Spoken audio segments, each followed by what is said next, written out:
I'm Mark Scherer. I'm the CEO and founder of Encompass Life and the host of the Encompassing Life Podcast. And today we have Dr. Martha on the call. Dr. Martha is a naturopath who lives in Phoenix, Arizona, and she has her own brick and mortar practice there. And she's Dr. Martha. I mean, she is Dr. Martha too. And she came from Hawaii, and she's now in Arizona. And she has a unique story of how she was having health issues and how she started questioning for herself so she could heal herself, which goes kind of go back to scriptures, physician, heal thyself. It does. I guess it starts there. So, Dr. Martha, welcome to the show. Thank you. Thank you for having me. You're welcome. So, you were sharing that you had some health issues that was really different and that had I you go along was. your path. I would say that medicine called me. It is in fact a calling, and it calls the people to it, I think, who need to have healing themselves. And that really is the first order of medicine, right? Physician, heal thyself. That was right. And in my early 30s, I was struck with a rare, very painful nerve condition, otherwise known as the suicide disease, because the pain is so severe that people give up and they kill themselves. And so it's a strange condition that most people have never heard of. I had to take a lot of medications for that, and ultimately it resulted in me having to have brain surgery. Now, that was pretty extreme for someone in their early 30s, and I didn't want to have to spend the rest of my life on medication even after the surgery. So at that point, I started asking questions. Why did I get sick? Why does anyone get sick? What can we do about it? Better yet, how can we prevent it, delay it, reverse it where we can, and just put it off as long as possible so that people really can live to 100, which is possible given what medicine and science have to offer us these days. I believe we could go way further than that. There, there was an article I read a long time ago. It talked about when they dropped the bombs at the Pacific atolls Hmm. to test nuclear weapons. The people on the islands were living to be 200 years old, 250, and so they irradiated the islands with testing. Guess how long they live now? Oh gosh, probably typical 75. 40 to 50. Ooh, ouch. Yeah. So I mean, that was pretty fascinating. Yeah. Yeah. And Chemical exposure. they pristine fish. Everything was pristine. Hmm. And now they're eating irradiated food. They have those radiation passed down their genes too, so Yes. degraded the DNA. Yes. Yep, so I believe we can live to be a lot longer. It's just cleaning our DNA up. Yeah, there's a lot of longevity medicine is becoming more and more well known, and there's certainly a lot of research being done in that field. At this point, I think for the average person, that really is more of in the research realm and it's not accessible to the common people. So I think my mission would be that I would like to use what the best of medicine has to offer nowadays to help people live to 100 and to have good quality of health during the time that they're alive. I That see. is feasible, and over time, hopefully, we just keep extending that Yeah, out further yeah, and further, yep, like you yep. said. And I was reading your application. You said you do like wellness by the numbers. Yeah, so that might be kind of what's unique about me is that I call it health by numbers. So anyone who could learn to paint by numbers as a kid or even as an adult can learn to understand their health by numbers as an adult. And so from my perspective, we've gone about as far as we can with health literacy, in part because the internet, amazing as it is, has really confused people in the sphere of healthcare. And there is a lot of conflicting information out there from people who seem to have very well credentialed arguments on kind of any given side. And so the general public don't know who to trust or where to start with their health. And primary care is failing most of us. And so we have, while we pay more for our health care in the United States than any other country, we have worse health outcomes and we have a shorter lifespan. So that is just a tragedy, right? And it's totally preventable. So what I tried to do was how do we take the 4 years of medical school that we get and then the clinical experience that we get, and distill that down into information that the general public can understand. And what I have found is that really health is a numbers game. And so if we distill health status down to a series of numbers, then those numbers are predictive. They tell us what current health status is, they tell us the trajectory that a person is on for their health. And by modifying those numbers, we can mitigate their short and long term risks. And so that really changes things for people. So, what I call health by numbers is really about empowering people through the concept of health numeracy in addition to health literacy. Once people understand that health is a numbers game, we teach them the rules of the game and how to keep score, they are a lot more likely to Yeah, win. can you go a little bit deeper into that? So this is fascinating. I'd like to see how this works.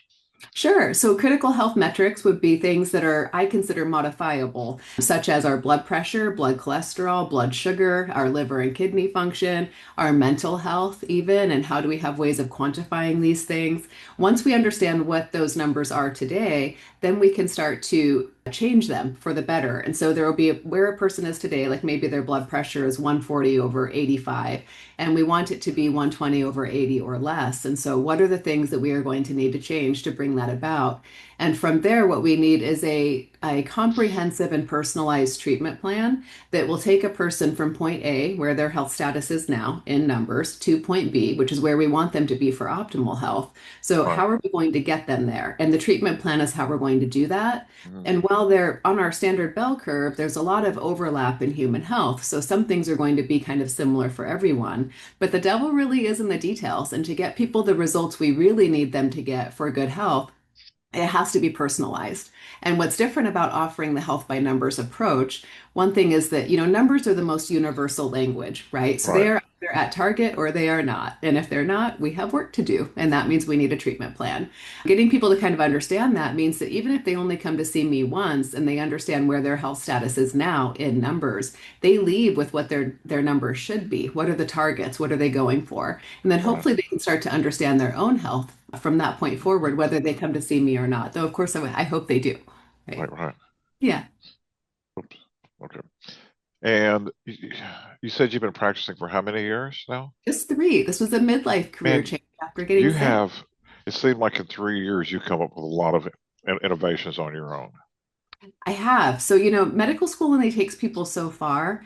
And I really do think that leaders are people who have vision. And primary care is lost in the dark right now. Acute care is going very well in this country. If you are shot, stabbed, you get in a car accident Uh, or suffer some other accident, even if you have a heart attack or a stroke, if you can get to the hospital in time, it's highly likely that your life can be saved. Your quality of life might not be what it was before, but it's likely that your life itself can be saved. right. Whereas when it comes to primary care, that we're talking chronic diseases in the United States. That's what the average Yeah. person is Yeah. dying, and that is not well managed. So, I thought, how do we get out of this? We need people to guide people towards better health. We need providers who have vision, who can step outside of the model as it exists right now from the insurance companies and that are basically dictating Pharmaceutical companies, they treat symptoms and then that they too. treat the symptoms that the drug creates.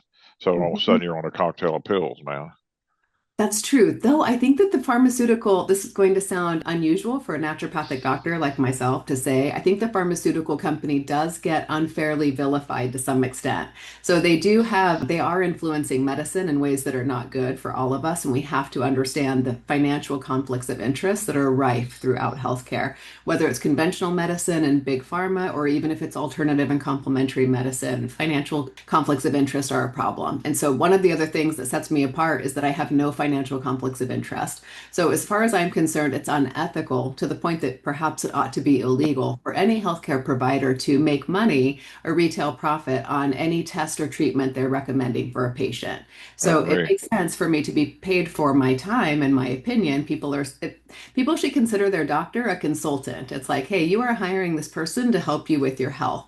Now, over the course of working with that person and the money that we are shelling out from our health insurance and even for private health care that we're doing, over the time of working with this person, is your health getting better, worse, or same? And if it is not getting measurably better in ways that you understand, then it might be time for a second opinion. We have to be critical of healthcare in this country and the money that we are spending on it. And we all deserve better care for the money we are spending. Yeah, most of the primary stuff is sick care instead of like health Mhm. care. Like here's a pill, here's a pill.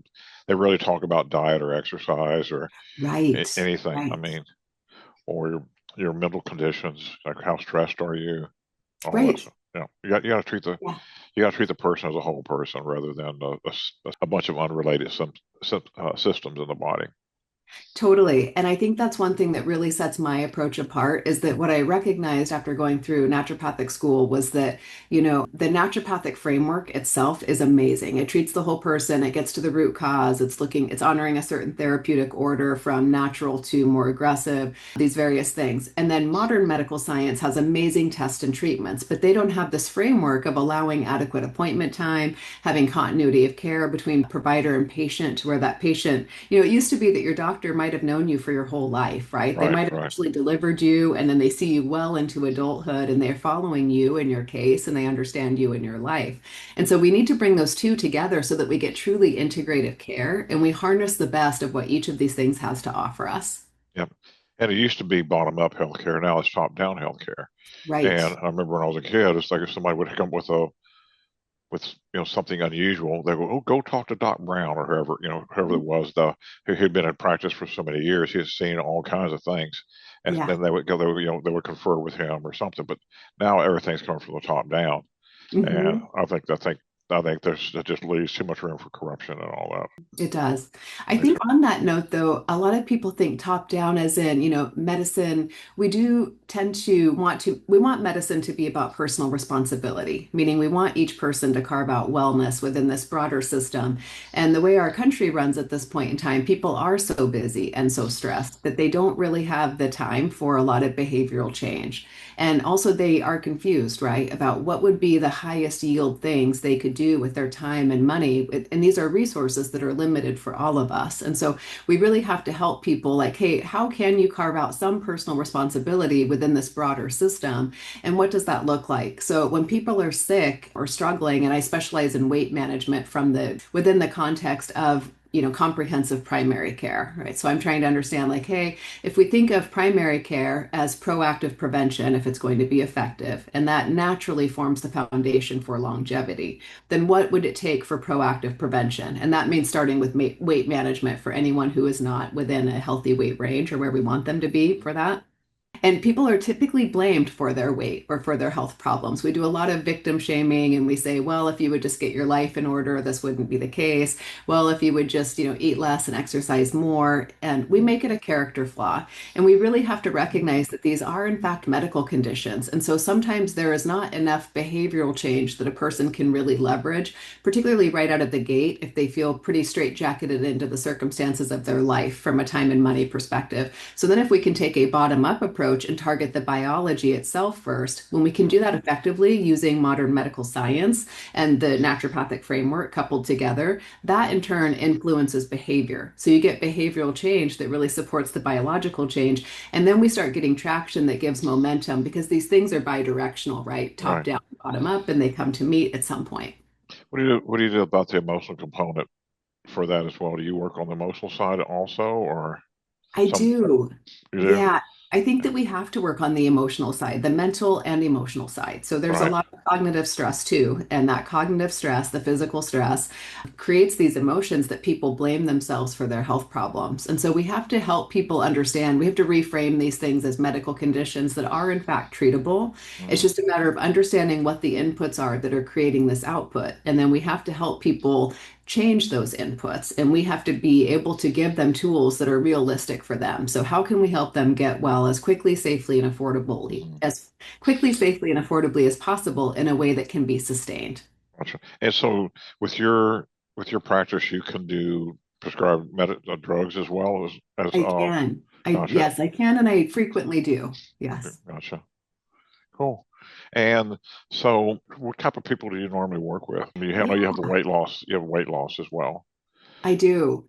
And so that tends to attract, for the most part, middle-aged women who are perimenopausal or menopausal. Sometimes it winds up being people who are struggling with their thyroid or other hormone conditions, and they're not sure how that really relates to their broader health picture.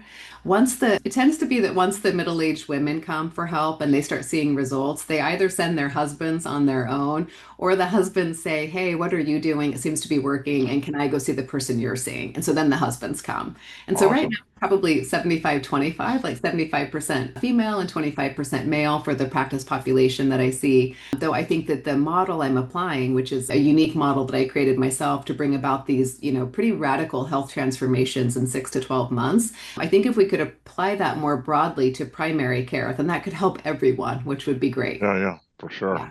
Do do you see a thing about Ozempic? Ozempic, absolutely. You see that they just got a $2 billion lawsuit? Oh, no, let's hear about it.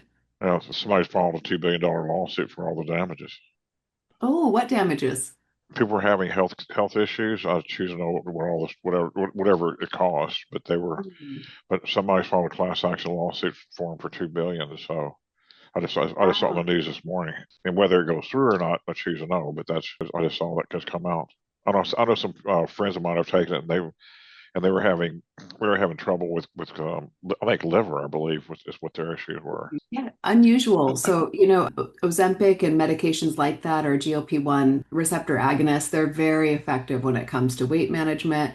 And weight is a problem that is implicated in all of the modern chronic diseases of our time, including the Absolutely. top 10 leading causes of non-infectious death, including the top five causes of preventable premature death.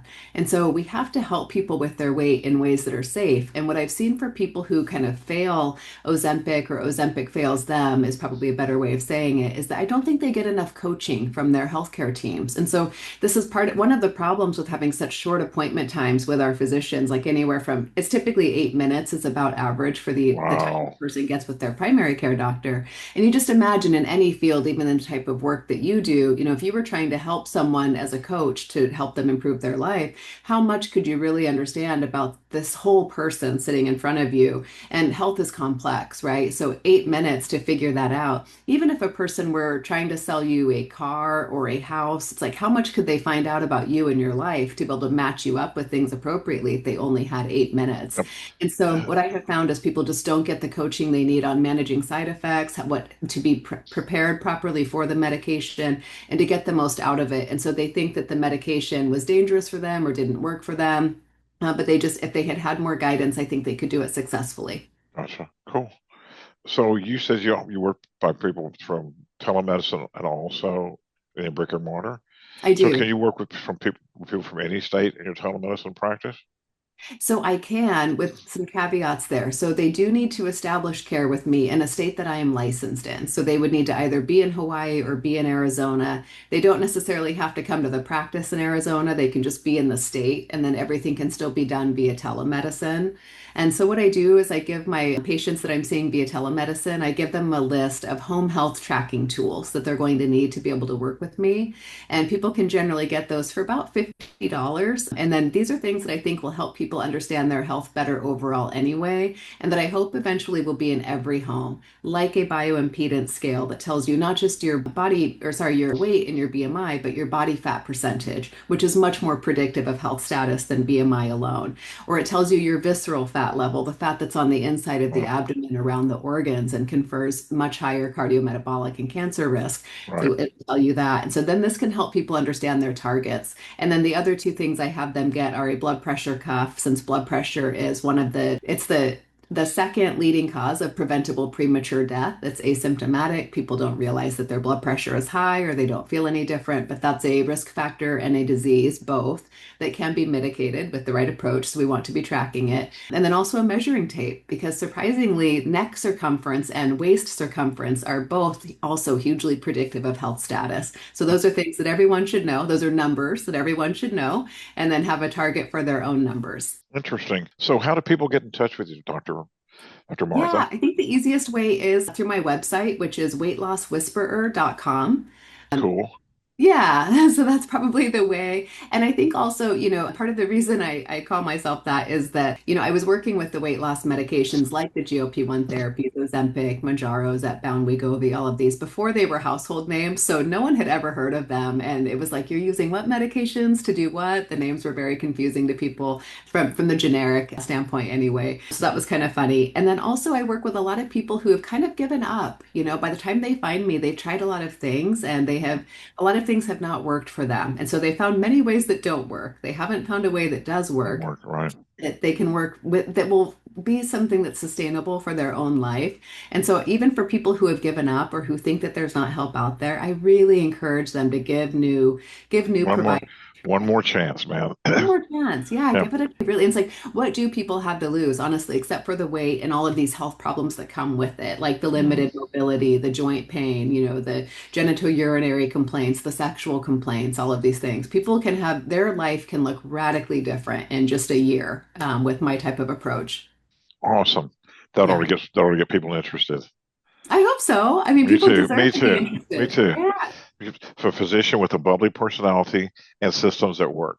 What a win. Yes, And you we take have insurance that. you take insurance as well? I don't. So part of what allows me to do this work effectively is operating outside of the insurance system. I wish it didn't have to be that way, but if I operated within the insurance system, I too would be stuck with these 8-minute appointment times, right? And how Right. could I possibly help people with their health if I only have 8 minutes? So part of Gotcha. effective healthcare is actually getting to know our patients. We have to be able to collaborate with them and restore patient-physician trust. Yes. Awesome. Well, I have one question for you Sure. before we end our interview here. And my question always end on is what do you love about life? Oh gosh, what do I love about life? Creation itself. I maybe this is going to sound kind of cheesy, but life to me is it's sort of like inspiration. If anyone has ever experienced a flow state, that is almost like the life force itself flowing through you in any given moment to it's this inspiration that leads to creation, and that itself is life. I find that amazing, and I love being there is nothing that gets me in that state more than medicine. It's such a nerdy, it's more of a hobby for me perhaps than a career in some ways. And seeing people's health transform is easily the most rewarding thing I've ever done. And it's also a lot of fun too. Awesome. Well, thank you, Dr. Martha. And check out our website. Check her out. Blessings and much success to you in your business. Oh, thank you so much for having me. I appreciate it. You're welcome.